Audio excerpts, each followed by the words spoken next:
Our top story at 4:30, it's been 1 year since the insurrection at the U.S. Capitol. It was a day of ceremonies, remembrances, and reflections, in particular for the lawmakers and staff who were there that day and witnessed the riot firsthand. President Biden marked this occasion by delivering his most direct speech yet, laying blame on the attack for former President Donald Trump. And here's the truth. The former President of the United States of America has created and spread a web of lies about the 2020 election. He's done so because he values power over principle, because he sees his own interest as more important than his country's interest, than America's interest, and because his bruised ego matters more to him than our democracy or our Constitution. He can't accept he lost. President Biden addressed the nation from Statuary Hall. 1 year ago, it was filled with supporters of former President Trump, who violently stormed the Capitol in an attempt to stop the certification of Biden's election victory. Former President Trump issued several statements of his own today. In one of them, he called today's remembrance events, quote, political theater. Now I ask all members to rise for a moment of silence in their memory. Speaker Nancy Pelosi held a moment of silence today on the House floor, commemorating 1 year since the insurrection. She was at the podium when the rioters breached the perimeter, and she was quickly rushed out of the room. NBC's Lester Holt asked her about that moment. We all remember the image, and frankly, an unsettling image of you being quickly escorted off the podium. I've heard you talk about it before. You didn't want to go. No. Do you think now, though, knowing what you know, do you think about what would have happened had you stayed? Well, the security was very definite. And when they pulled me down from the podium, I said, don't worry about it. They said, no, you must go. You must go. And they have, as far as the speaker is concerned, there's a good deal of security, not just because I'm Speaker of the House, but because of succession. Of course. And so you don't even have a conversation. You want to do your job, they have to do their job. So out we went. The visuals of what was happening outside the Capitol, and now inside the Capitol, it breaks your heart.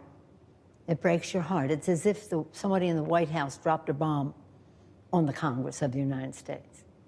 That these people, and you know, they believe the President of the United States. I have great respect for that office, more respect than the previous holder of that office has for that office.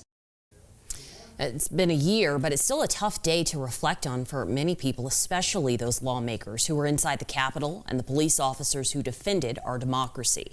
But today, 1 year since the violent and deadly riots at the U.S. Capitol, we take a look back so this never happens again. Matt Gregory, with our sister station in Washington, D.C., looked into the cases of the hundreds of Capitol rioters and where they are now. 2021 became the year of arrests for people suspected of participating in the Capitol riot. Police went across the country arresting hundreds and bringing them back to the district. Now, some have taken plea deals, but that means 2022, the Justice Department moves to another phase, taking the rest of the cases to trial. Thousands of people laid siege to the Capitol on January 6th, but when the dust settled that day, police had only made a handful of arrests. Then in the weeks and the months that followed, one of the largest Justice Department investigations of all time brought in hundreds of arrests. In 2021, prosecutors brought charges against more than 700 people. It's a process that former prosecutor Nima Ramini says, understandably, can feel like a slow walk to justice. I know folks have said this has been dragging on, but some of it is just the infrastructure that's in place.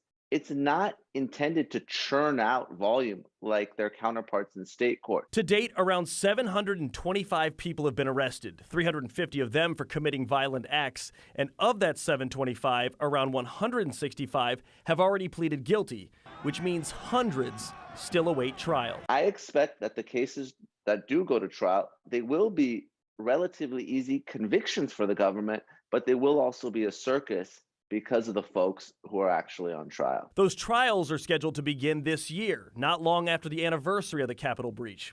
According to court documents, one of the first trials will be a Texas man, Guy Wesley Raffitt. Raffitt faces several charges, including obstruction of justice, but like many of the accused rioters, he faces no charges of insurrection. It's much easier to prove that obstruction count, the substantive count, because all you got to prove is that the individual was in the Capitol building obstructing an official proceeding. That's a layup type of case compared to the conspiracy charge. And today, the Capitol will mark the grim milestone of 1 year since the attack, as the road to justice heads to the courtroom. Yesterday, Attorney General Merrick Garland spoke about the future of the Capitol riot cases, and he said he expects more arrests this year, if you can believe that. Now, to give you an idea of how many they're looking at, federal police say they're still looking for roughly 350 suspects across the country. So when this is all said and done, we could be looking at somewhere in the neighborhood of more than 1,000 arrests for the Capitol riot. In the Cannon House Office Rotunda, I'm Matt Gregory.